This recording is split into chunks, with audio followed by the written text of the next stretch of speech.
सोचिए, हजारों साल पहले की एक दुनिया, एक ऐसा शहर जहां हर तरफ पत्थर की मूर्तियां लगी हुई थीं।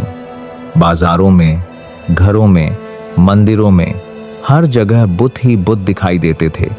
लोग सुबह उठते ही उन बुतों के सामने झुकते थे, उनसे दुआ मांगते थे, उनसे उम्मीद रखते थे कि वही उनकी किस्मत बदल देंगे।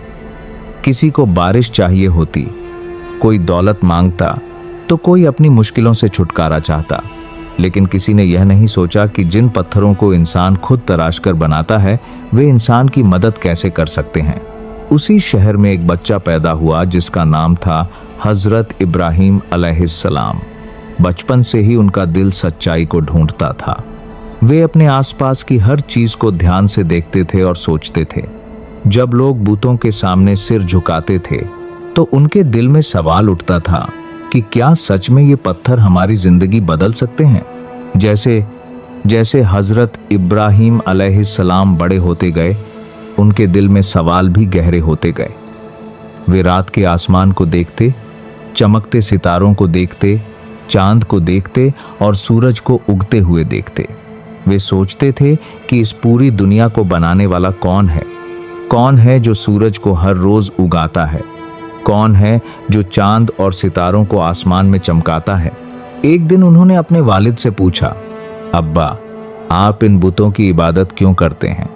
ये तो न हमें देख सकते हैं, न सुन सकते हैं और न ही हमारी मदद कर सकते हैं। यह सवाल सुनकर उनके वालिद नाराज हो गए, क्योंकि उस शहर में बुतों की पूजा करना ही सबसे बड़ा सच माना जाता था। वहां कोई भी इस पर सवाल उठाने की हिम्मत नहीं करता था। लेकिन हजरत इब्राहिम अलैहिस्सलाम का दिल सच्चाई की तलाश में लगा हुआ था। एक रात उन्होंने आसमान में एक चमकता हुआ सितारा देखा। उन्होंने सोचा, क्या यह मेरा रब हो सकता है? लेकिन थोड़ी देर बाद वह सितारा गायब हो गया। तब उन्होंने कहा, जो चीज डूब जाती है वह मेरा रब नहीं हो सकती। फिर उन्होंने चांद को देखा। चांद बहुत सुंदर और चमकीला था। उन्होंने सोचा, क्या यह मेरा रब हो सकता है?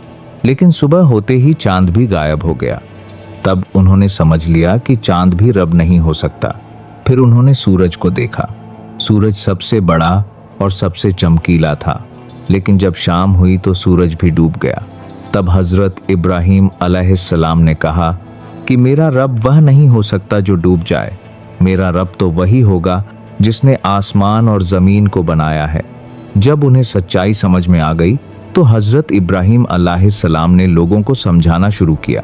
उन्होंने कहा कि सिर्फ एक ही अल्लाह है जो इस पूरी कायनात का मालिक है।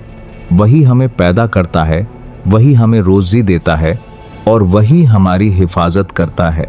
लेकिन लोगों को यह बात बिल्कुल पसंद नहीं आई। उन्हें लगा कि यह नौजवान उनके पुरखों के मजहब का अपमान कर रहा है। लोग गुस्से में भर गए और उन्होंने हजरत इब्राहिम अलैहिस्सलाम की बातों को नजरअंदाज कर दिया। एक दिन शहर में बड़ा मेला लगा और सारे लोग शहर से बाहर चले गए। मंदिर बिल्कुल खाली था। उसी समय हजरत इब्राहिम अलैहिस्सलाम मंदिर में गए। उन्होंने चारों तरफ देखा। हर तरफ बड़े और छोटे बुत खड़े थे। उन्होंने एक कुल्हाड़ी उठाई और एक एक करके सारे बुत तोड़ने लगे। कुछ ही देर में मंदिर में रखे लगभग सारे बुत टूट चुके थे। लेकिन उन्होंने एक सबसे बड़ा बुत नहीं तोड़ा। उन्होंने कुल्हाड़ी उसी बड़े बुत के पास रख दी और वहां से चले गए। जब लोग वापस आए और मंदिर का हाल देखा तो हैरान रह गए। हर तरफ टूटे हुए बुत पड़े थे। लोग गुस्से से चिल्लाने लगे, यह किसने किया? कुछ लोगों को याद आया कि एक नौजवान है जो बुतों के खिलाफ बातें करता है। उन्होंने हजरत इब्राहिम अलैहिस्सलाम को पकड़ लिया और लोगों के सामने ले आए। उन्होंने पूछा, क्या तुमने हमारे बुत तोड़े हैं? हजरत इब्राहिम अलैहिस्सलाम ने बहुत सुकून से जवाब दिया, शायद इस बड़े बुत ने किया हो, तुम उसी से पूछ लो। लोग एक दूसरे की तरफ देखने लगे। उन्हें समझ आ गया कि बुत बोल ही नहीं सकते, लेकिन अपने गलत होने को मानना उनके लिए बहुत मुश्किल था। आखिरकार लोगों ने फैसला किया कि हजरत इब्राहिम अलैहिस्सलाम को सजा दी जाएगी। उन्होंने कहा कि जो हमारे बुतों का अपमान करे उसे जिंदा जलाकर सजा दी जाएगी। शहर में बहुत बड़ी आग तैयार की गई। लकड़ियों का इतना बड़ा ढेर लगाया गया कि आग आसमान तक पहुंचती हुई लग रही थी। आग इतनी तेज थी कि कोई उसके पास भी नहीं जा सकता था। लोगों ने हजरत इब्राहिम अलैहिस्सलाम को रस्सियों से बांध दिया। क्योंकि आग बहुत तेज थी, इसलिए उन्होंने एक मंजनीक कैटापल्ट बनाया ताकि उन्हें दूर से आग में फेंका जा सके। पूरा शहर उस पल को देखने के लिए जमा हो गया। सबकी नजर उस भयानक आग पर थी। फिर वह पल आया जब हजरत इब्राहिम अलैहिस्सलाम को मंजनीक से आग की तरफ फेंक दिया गया। लेकिन उसी पल अल्लाह का हुक्म आया। कुरान में बताया गया है, ए आग, इब्राहिम पर ठंडी और सलामती वाली हो जा। और फिर वह आग जो सब कुछ जला देती है अचानक ठंडी हो गई। लोग हैरान रह गए। जब धुआं छंटा तो उन्होंने देखा कि हजरत इब्राहिम अलैहिस्सलाम आग के बीच बिल्कुल सुरक्षित खड़े हैं। सीख, यह वाकया हमें बहुत बड़ी सीख देता है।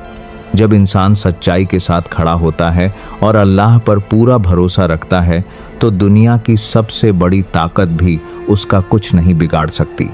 इसीलिए आज भी दुनिया हजरत इब्राहिम अलैहिस्सलाम को ईमान, सब्र और हिम्मत की सबसे बड़ी मिसाल के रूप में याद करती है।